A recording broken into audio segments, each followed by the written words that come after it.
to another episode of LifeAfter FGM, Tea with me. I'm your host, Efe Cole.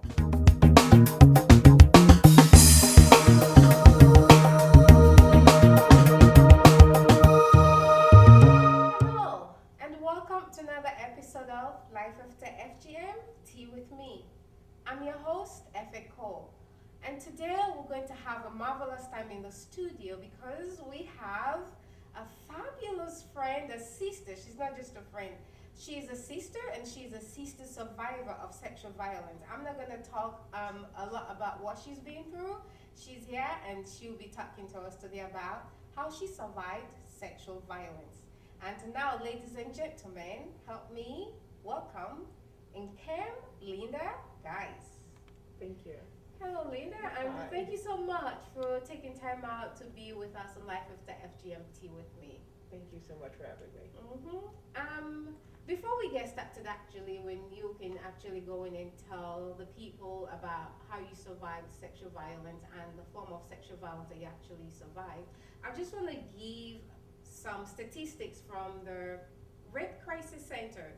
The Rape Crisis Center of America says that every 2 minutes, someone in the United States is sexually assaulted. I think that's a lot. That's a really big, a whopping number there.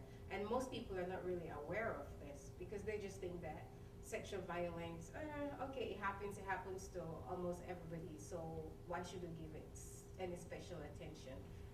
I also think it's the fact that people feel like it didn't happen to me. I've not experienced it. So it's not as outrageous in terms of a lot of victims out there.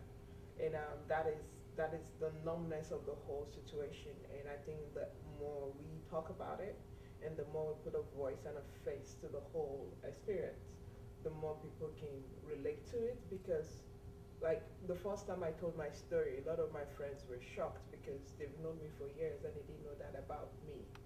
So now that they know my story, it's easier for them to empathize with other survivors. It's easier for them to empathize with other victims, depending on what stage of healing point that they are in. And also, it's easier for them to relate and also understand that this is not just a one-person issue. It's a bigger issue. It's bigger than us. And the earlier we start talking about it, the better. And the earlier we start dealing with it, the better. And I'm glad you actually mentioned healing because Life After FGM is a platform for survivors of female genital mutilation and other forms of sexual violence to share their story. It's all about love, sisterhood, and support. So I'm glad you mentioned healing. That actually caught me because until you actually face what happened to you, you forgive yourself because most of us tend to blame ourselves. Yeah. Like, you know my story. I was 6 years old when I was sexually molested repeatedly by 2 adult men. But thank God for the healing power, restoration power of God. So I also just want to let our viewers know that according to the Rape Crisis Center, 1 in 4 women are sexually assaulted in their lifetime. We're 2 of us are sitting here. We're both Yeah, exactly. We're both. I know we've both survived it. Yeah, and I know that even though you're a survivor of sexual violence, there's a fabulous, fantastic, brilliant thing that you're doing out there. And I just want you to share with our viewers. Yes. First of all, let me kind of reintroduce myself in terms of saying a little bit about what I have survived and what the journey so far. I was born in Nigeria years back. But as a child, actually, the sexual violence started as a child. Well, that's when she said 6 years old, I shrank because that was about the same time the sexual violence in my life started, and it didn't end there. It continued. It became a norm, kind of, and an acceptance in my life that was all I was kind of quote unquote good for, until I think I was 12 the first time I spoke out. I called on my uncle, and most of this violence were being done to me by a few family members or friends of the family, and I spoke out and I told one of my very good uncle and my mom. I was like, this is what is happening to me, and I think because we come from a community where children don't have a voice, and children are not quite listened to when they complain about stuff. They see it as stubbornness or being rebellious. Most people didn't take that seriously, so that continued. And then I moved on with life, and I was raped as a teenager for the first time by strangers, and so that kind of put a, it was, I was raped by four men who decided that because I refused to date them when I was in high school, that was going to be my punishment. And I even recently opened up about it this year because I'd never talked about that part of my life for a long time.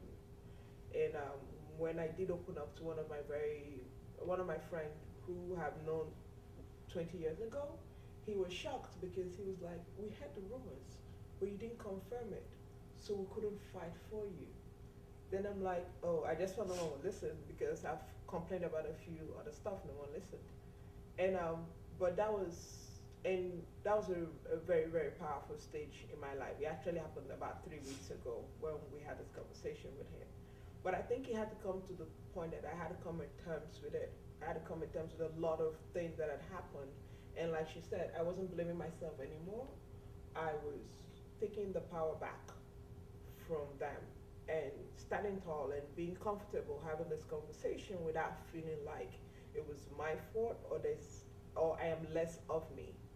And part of the healing process for me was starting a clothing line. And I wanted a platform that would not be used to victimize us anymore, but a platform to celebrate how long we have come so far and how much of a better person we're becoming, and who are doing as much as we can now to help other people survive it. I'm actually glad you said that because in my book I wrote about how even though I liked the company of men, Yeah.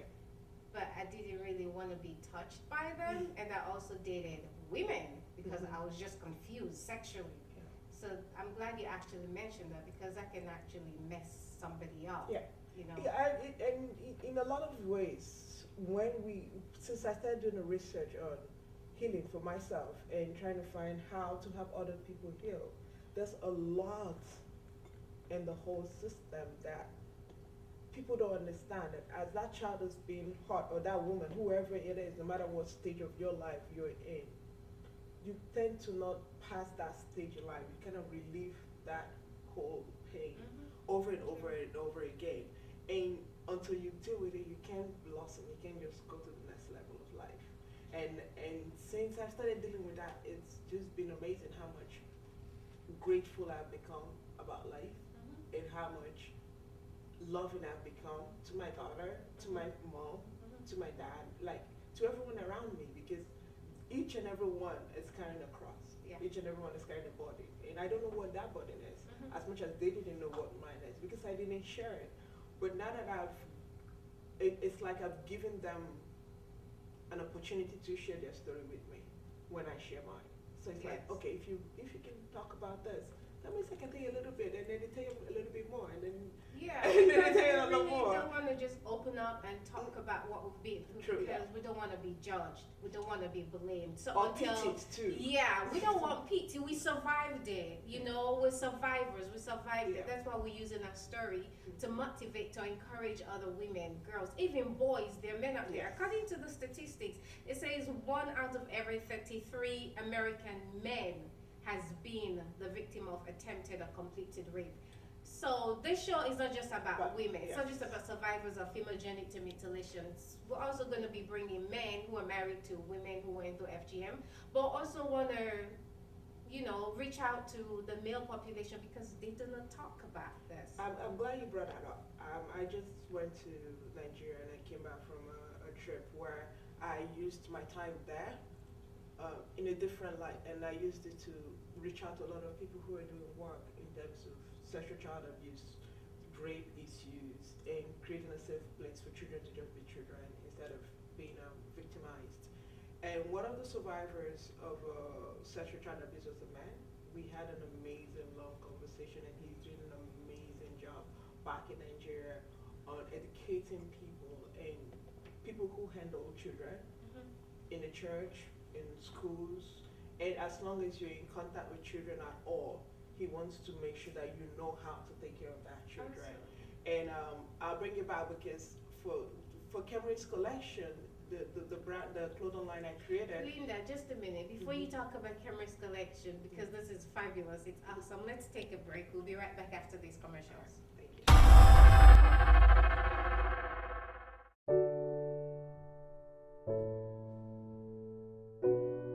We were raped, molested, abused, mutilated. We smile when asked, how did you make it through? We cry when we receive a hug from a friend. When asked to tell our story, we sigh because that's all that's left in us. We are not victims, we are victors.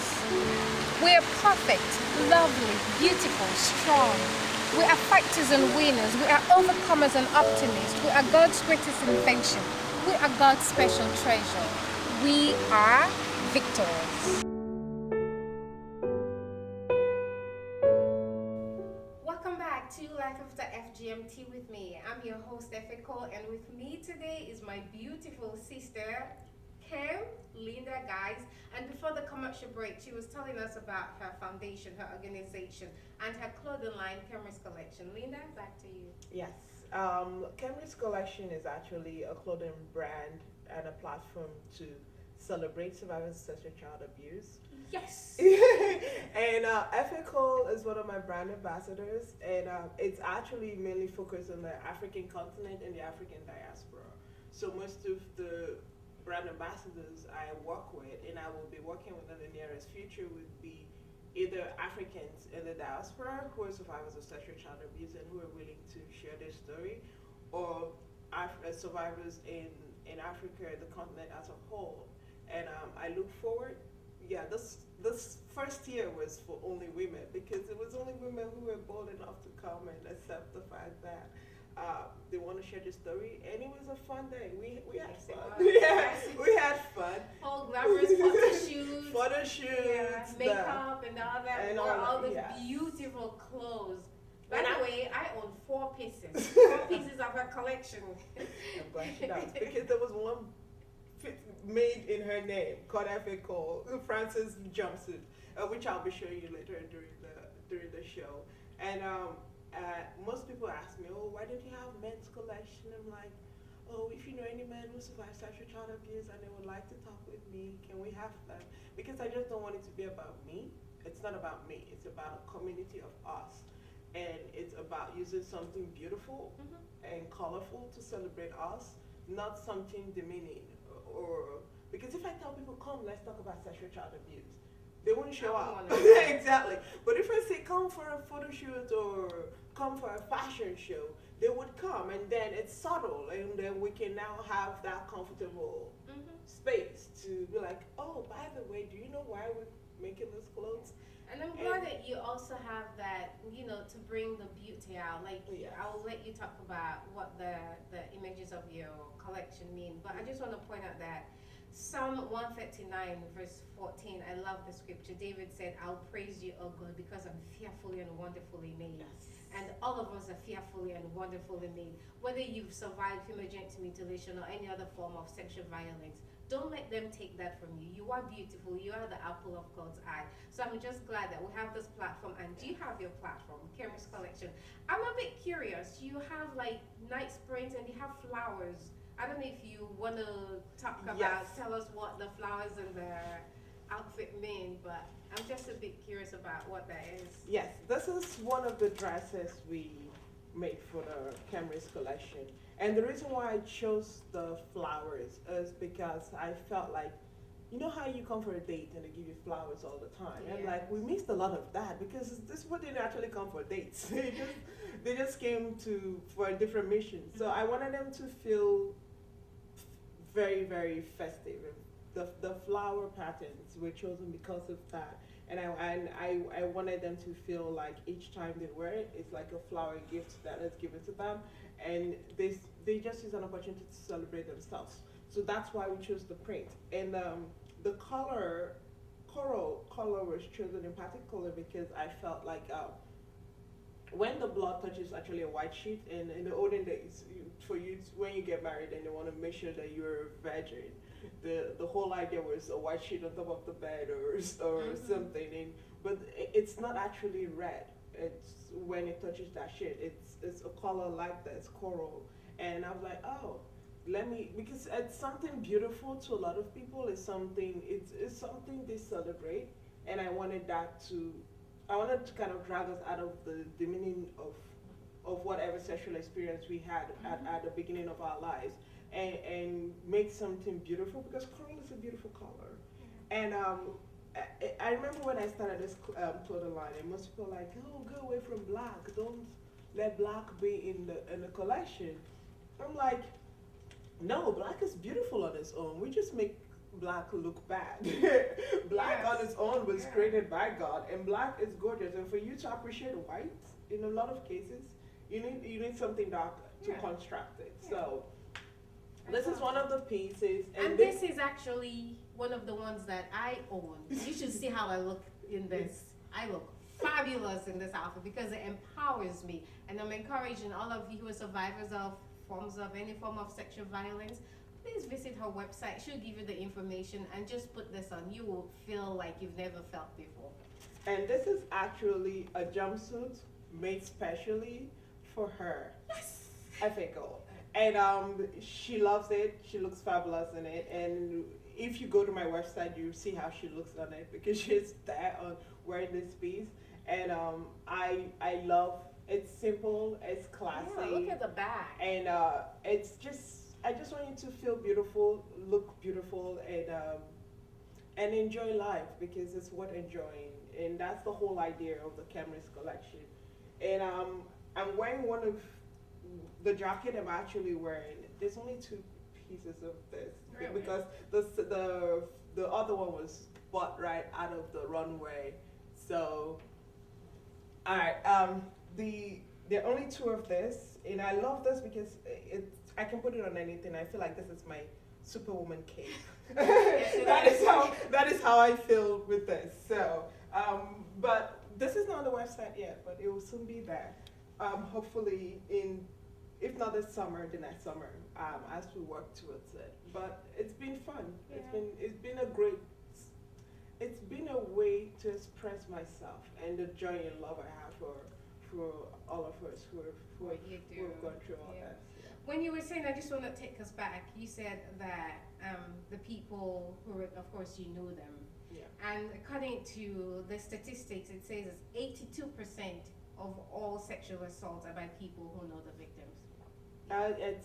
It's scary, but it's true. It is scary. It is scary, but Yeah, it's like true. back where I come from, Sierra Leone, like you said, children don't have a voice. The man who raped me was a man in authority. Who was I gonna tell? I was 21, and that was it. When I came here, of course, somebody who was supposed to protect me, my own boyfriend, he raped me, and I never reported that. I don't know why I didn't. Must have been some twisted kind of love. I don't know. But I didn't report it. Yeah. But 82% of all sexual assaults are by people who know the victim. We'll take a quick break, and when we come back, Linda Guyse will tell us how we can get some of her collection. Now, I'm not going to tell you that they're not expensive, but you can afford it. Beauty doesn't come cheap. Remember, you carry the DNA of God. God is not a cheap God. And if you want to continue to be empowered, just one of these. You're worth it. $150? Come on. You're worth it. The weave you have on maybe may cost more than that. So just support sister to sister, okay? We'll be right back.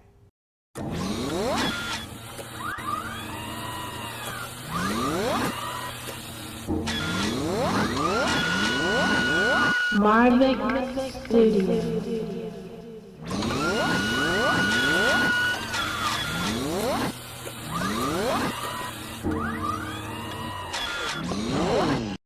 Welcome back to LifeAfter FGM with me and my fabulous sister, Linda Guyse. Now, Linda, let's say I want to support you, because it's not just about getting the outfit to be empowered. It's also about supporting woman to woman, sister to sister, right? Because we don't have much of that in our communities. We do not support one another. But let's say if I want to reach out and get some of your outfits, where would I get that? And I also want to know if you have other words of empowerment and encouragement to survivors of female genital mutilation? Look, I'm carried away because I've been through all of the sexual violence, crazy. whatever is out there. So, if you want, what words of encouragement do you have for our listeners and viewers today? I'll start with the word of encouragement. I'll say start with yourself. Forgive yourself. Not not anyone first. You. Forgive yourself. It's whatever that has been done to you. It's not your fault. It's not and it's not an agenda. It's not, you're not to blame. You were not you didn't ask for it. You didn't orchestrate the whole craziness. Something happened that was very wrong, and you need to forgive yourself. You need to start with that, because once you have forgiven yourself, it's easier for you to start working on you. Sure. And for you to be able to have that shift and start managing your healing process, you need to realize at that point that whatever happened to me, whoever they say I am, it's not who I am. I need to define me for me.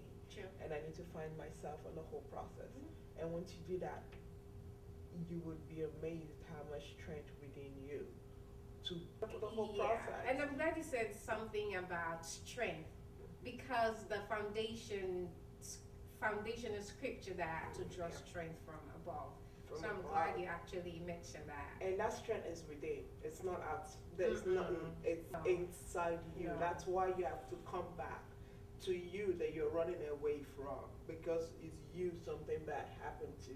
You need to come back to you. And it's not gonna happen overnight. No, it's not. And the more you walk back to you, the more amazed you see how much strength you have. Amazing strength. Look at us. We're too powerful. Yeah, Look at us. it's overwhelmingly awesome how much. I'm glad when you quiet your mind and look within, and you're like, wow, I can do this. It's okay to make mistakes in the process. It's all part of the healing. We're imperfect, but in that imperfection, that's the problem. We're here. You can contact Linda, guys. She's giving you all her information.